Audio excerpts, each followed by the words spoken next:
ఓం శ్రీ సాయిరాం. భగవాన్ శ్రీ సత్యసాయి బాబా వారు రచించిన రామకథ రసవాహిని ద్వితీయ భాగము, సీతా దర్శనము, 7వ ప్రకరణము, 16వ రోజు. అంతా సభలోని ప్రముఖులు గుసగుసలాడిరి. వీరి మాటలు గుసగుసలు వింటూ చూచుచున్న హనుమంతుడు పక్కున నవ్వెను. రాక్షసులకు మరింత కోపము హెచ్చెను. తక్షణమే నూనెగుడ్డలు తెప్పించి హనుమంతుని వాలమునకు బాగుగా చుట్టుటకు మొదలుపెట్టిరి. అంతకంతకు హనుమంతుని వాలము పెరుగుచొచ్చెను. ఎన్ని బండ్ల నూనె గుడ్డలను తెచ్చినను అవి చాలకపోయెను. ఈ వింతను చూచుటకు పురమునందలి రాక్షసులు, స్త్రీ పురుషులు గుంపులు గుంపులుగా వచ్చిరి. వాయిద్యములు మ్రోగించిరి, కరతాళములు మ్రోగించిరి. నగరమంతయు వీధి వీధులు వెంట హనుమంతుని త్రిప్పిరి. కడకు పురమధ్య వీధిని నిలబెట్టి పాలమునకు నిప్పంటించిరి. నిప్పు తగిలినంతనే హనుమంతుడు సూక్ష్మరూపుడయ్యను. అతని బంధనములన్నీ విడిపోయిను. వెంటనే హనుమంతుడు సువర్ణ ప్రాకారములపైకి కుప్పించును. పురరాక్షసులు భయపడిరి. ఆ సమయమున హనుమంతుడు రామా రామా అని అరచెను. ఆ ధ్వనిచే వాయువు ప్రచండముగా వీచెను. అట్టహాసముతో హనుమంతుడు గర్జించి తలక్రిందులుగా కృప్పించి ఎగురు మొదలుపెట్టెను. నిప్పు మంటలతో ఎగురుచుండిన అతని తోక పొడవయ్యను. ఒక గృహముపై నుండి మరొక గృహముపైకి దాటుచూ ఇంటింటికి నిప్పంటించెను. లంకాపట్టణమందలి గృహములు కాలుచూ కుప్పల వలె కూలి భస్మమయ్యను. రాక్షసులు, స్త్రీలు, పిల్లలు గృహములను వీడి ప్రాణ సంరక్షణ నిమిత్తమై పరుగులు తీసిరి. పశువులు, గుర్రములు, ఏనుగులు, కంచెరగాడిదలు కట్లను ఓడబెరుకుకొని వీధులు వెంట భయంకరముగా పరుగులు తీసెను. భయంకరమైన కేకలతో లంకాపట్టణమంతయు ఉర్రూతలూగెను. అయ్యో, అమ్మో, రక్షింపుడు, కాపాడుడు అను స్త్రీల, పిల్లల కేకలు మిన్నుముట్టెను. ఆ మాటల మండోదరి చెవులు పడెను. మండోదరి ఆడవారి ఆలాపనలు విని రాజభవనమునందలి సిపాయిలను పంపి స్త్రీ శిశువులను కాపాడమని ఆజ్ఞాపించెను. అంతేకాదు, అయ్యో, రావణుని మూర్ఖపు బుద్ధి ఈ రాక్షస వంశ నాశనము కావించు మొదలుపెట్టెను. నేను మరది అయిన విభీషణుడు ఎన్నియో బోధించితిమి, ప్రార్థించితిమి, వినడయ్యను. వంశక్షయము కాగలదని మొరపెట్టితిమి. వినాశకాలే విపరీత బుద్ధి అన్నట్లు అతని చెడుకాలము ఇన్ని విధములైన విపరీత చర్యలకు మూల కారణమైనది అని మండోదరి తన దాసీలతో చెప్పుచూ కంగారు పడదొడిగెను, విలపించెను. ఎటు చూచినా నాలుకలు చోచుతూ ప్రజ్వరిల్లుతున్న మంటలు కనిపించెను. ఎక్కడ చూచిననో హనుమంతుడే కనిపించెను. ప్రతి గృహస్థురాలు హనుమంతుని ప్రార్థింప మొదలుపెట్టినది. విలపించుచు బిడ్డను కాపాడమని చేతులు జోడించి వేడుకొనిరి.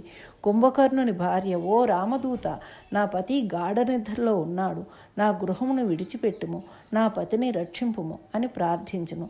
లంక అంతయు కోలాహలమయ్యను. క్షణములో రావణునకు తెలిసెను, రాక్షసులను శస్త్రాస్త్రములతో పిరంగులతో వానరుని ముట్టడించుడని ఆజ్ఞాపించును. ఒక్కపరి మండుచున్న వాలముతో కొట్టగానే వెళ్ళిన సైన్యము అందరూ చెల్లాచెదురైరి. కొందరు మంటల్లో పడి ప్రాణములు వీడిరి. అనేక స్త్రీలు, ఓ మేఘుడా, తక్షణమే వర్షించి లంకాపురమును చల్లార్చమని ప్రార్థించిరి. వీరి దుర్దశ చూసి మాల్యవంతుడు విచారించెను. ఇది నిప్పు కాదు, దైవము యొక్క క్రోధాగ్ని అథవా జానకి నిట్టూర్పులు అనెను. కొందరు ఇది రావణుని పాపాగ్ని, లంకను భస్మమణరించుచున్నదనిరి. కపీశ్వరుని శరీరము మహోన్నతమైనను లేశమైనను శ్రమలేకయే గృహము నుండి గృహమునకు కుప్పించి ఎగురుచుండెను. నగరమంతయు నిప్పు మంటలు చిటపటలతోనూ శబ్దములచే మిన్ను ముట్టుచుండెను. ఈ వార్త సీత చెవిన పడెను. తల ఎత్తి లంకను పరీక్షించెను. పొగతో ఆకాశము కప్పబడిను. మంటలతో అశోకవనము కూడా వేడెక్కెను. అంత సీత అగ్నిని ప్రార్థించి, నిజముగా హనుమంతుడు శ్రీరాముని పరమభక్తుడు, అతనిని రక్షింపుమనెను. ఆమె సంకల్పము చల్లనైనది కనుక తక్షణమే అగ్నిహోత్రుడు హనుమంతునికి శీతలుడయ్యను. పెద్దల మాటను ధిక్కరించినందుకు, దూత మాటను నిరాధరించినందుకు దాని ఫలమును రావణుడు అనుభవించును. ఇక రెప్పపాటులో నగరమంతయు భస్మమయ్యను. నిద్రించుచుండిన కుంభకర్ణుని గృహము, పరమభక్తుడైన విభీషణుని గృహము తప్ప అన్ని గృహములు నేలమట్టమాయను. హనుమంతుడు లంకను పూర్తి భస్మము చేసి ఒక్క పరుగున సముద్రమున మునిగి తన వాలమునందలి మంటలను చల్లార్చుకొనెను. ఒక్క పిల్లకోతి రూపమును ధరించి సీత వద్దకు వచ్చి ఆమెకు నమస్కరించెను. ఓ తల్లి, మీ సెలవు ప్రకారము మీ క్షేమ సమాచారమును శ్రీరామునకు విన్నవింతును. మిమ్మల్ని చూచినట్లు ఒక ఆనవాలు దయచేసిన ధన్యుడనయ్యేదనని ప్రార్థించును. సీత కొంతసేపు యోచించి చింతించి చూడామణిని తీసి హనుమంతుని చేతి అందుంచెను. హనుమంతుడు సంగ్రహించి కన్నులు కద్దుకొని ప్రసన్నుడై సీతకు నమస్కరించెను.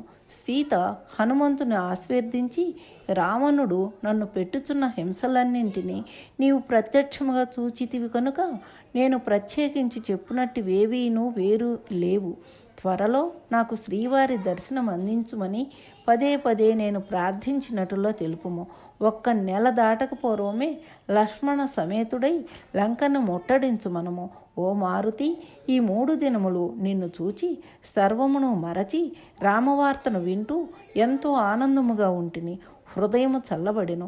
నీవు వెళ్ళినా నేనెటులు దివారాత్రులు గడపగలనో తోచుకున్నది.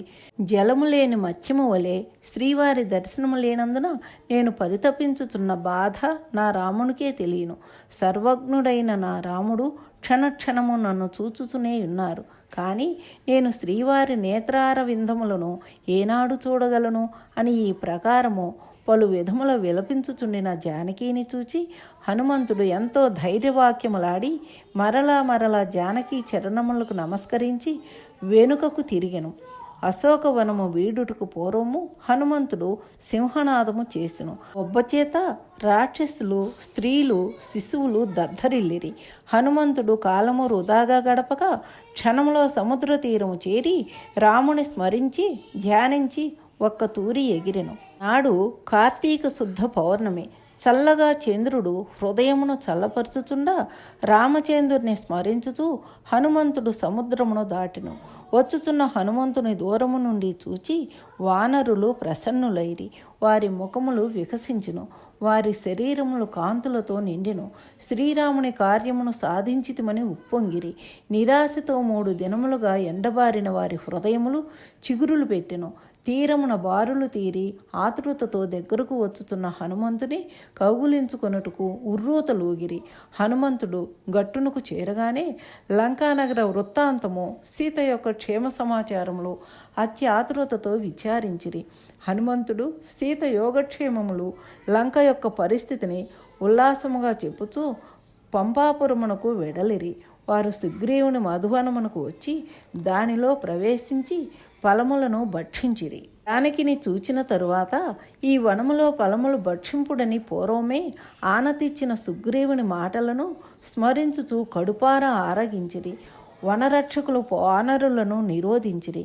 కానీ వానరులు వారి మాటలను లెక్క చేయకుండుటచే కాపలా వారు పరుగులెత్తి సుగ్రీవుని దగ్గరకు వచ్చి విన్నవించిరి.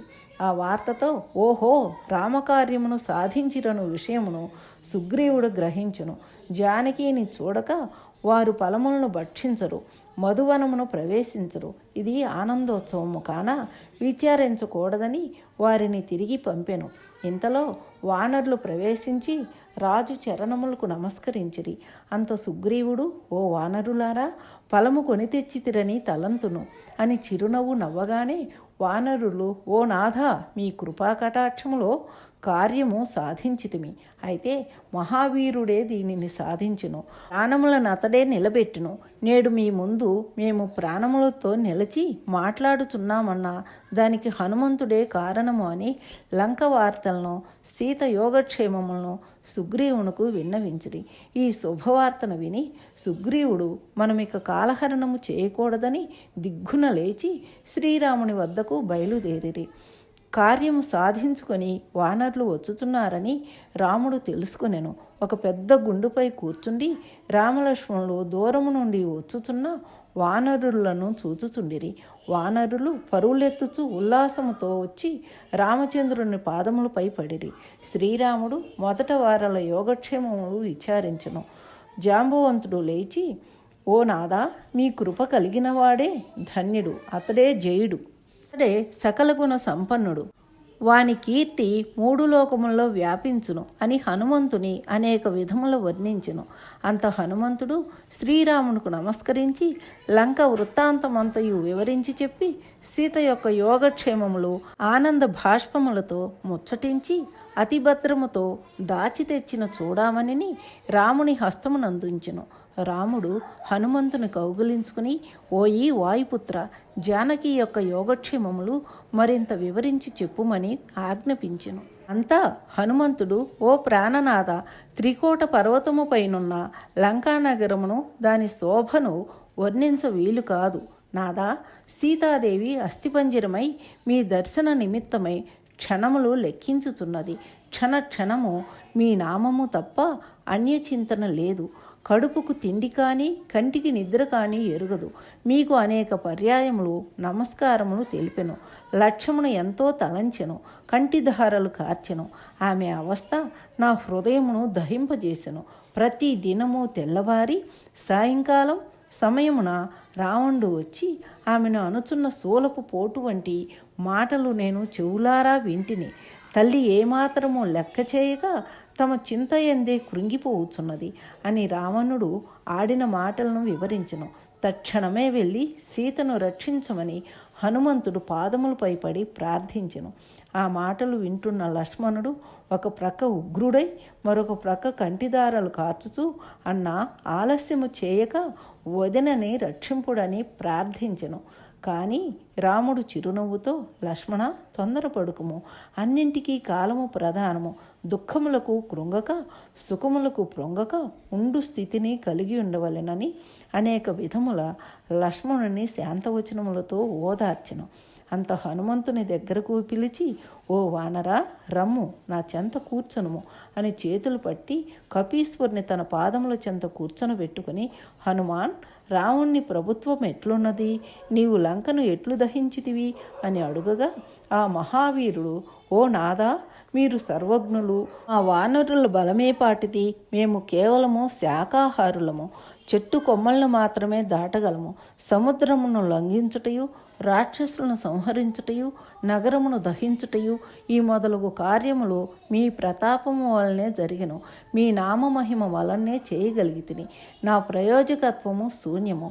మీ ముద్రిక నా వెంట ఒక రక్షగా ఉండి నన్ను రక్షించినదే తప్ప నా బలము కాదు. స్వామి, మీ ముద్రికను చూచి ఆ తల్లి ఎంత ఆనందించినో, ఇది కలయో లేక నిజముగా నా రాముడు పంపినా అని సంశయించెను.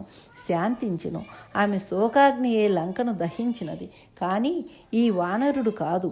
వీనిని ఒక నిమిత్త మాత్రంగా తమరు పంపి నాచే ఇంతటి ఘనకార్యము చేయించితిరి. ఇది భక్తవత్సులని పరమానుగ్రహమే తప్ప అన్యము కాదు. రామా, మీ కటాక్షముండిన దుస్సాధ్యములుండవు అని నిగర్విగా పలికిన హనుమంతుని పలుకులకు రామచంద్రుడు ఆనందించి, సోదరా, విలంబనము చేయక సమరస సన్నాహము చేయుమని లక్ష్మణునికి ఆజ్ఞాపించెను.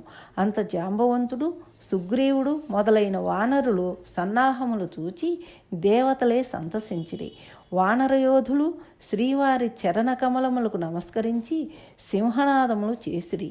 శ్రీరాముడు వారిని కటాక్ష దృష్టితో చూచి ఆదరించి ఆశీర్వదించెను. పర్వతములకు రెక్కలు వచ్చినట్లు వానరులు బలవంతులై విజృంభించిరి. ప్రయాణము సాగించిరి. వారలు ప్రస్తావించగానే అనేక శుభశకునములు కనపడెను. వారు బయలుదేరగానే అశోకవనమందున్న జానకి మనసున ఒక విధమైన శుభభావము రేకెత్తెను. శుభశకునములు కంటబడెను. రావణునకు అశుభములు ఎదురయ్యెను. జాంబవంతాదులు పర్వతములను వృక్షములను తమ ఆయుధములుగా ధరించి స్వేచ్ఛానుసారముగా గంతులు వేయుచు భూమి దద్దరిల్లునట్లు కేకలు వేయుచు వెడలిరి. మధ్య మధ్య రామచంద్ర ప్రభువుకి జై అని నాదములు చేసిరి. ఇక లంకలో ప్రతి రాక్షసుడు ముందు ఏమి కానున్నదో అని ఎవరికి వారు లోలోన దిగులుపడి జరిగిన ప్రమాదము తలంచుచు ఇంకెట్టి ప్రమాదము వాటిల్లునో అని కృంగి కుములుచుండిరి. రాక్షసుల వంశమునకు వినాశము ఆసన్నమైనదని దృఢము చేసుకొనిరి. కానీ రావణునికి భయపడి రాక్షసులు గుసగుసలు జరిపిరి. ఓం శ్రీ సాయిరాం. సర్వం శ్రీ సాయిరామ పాదారవిందార్పణమస్తు. సమస్త లోకాః సుఖినో భవంతు. ఓం శాంతి శాంతి శాంతి.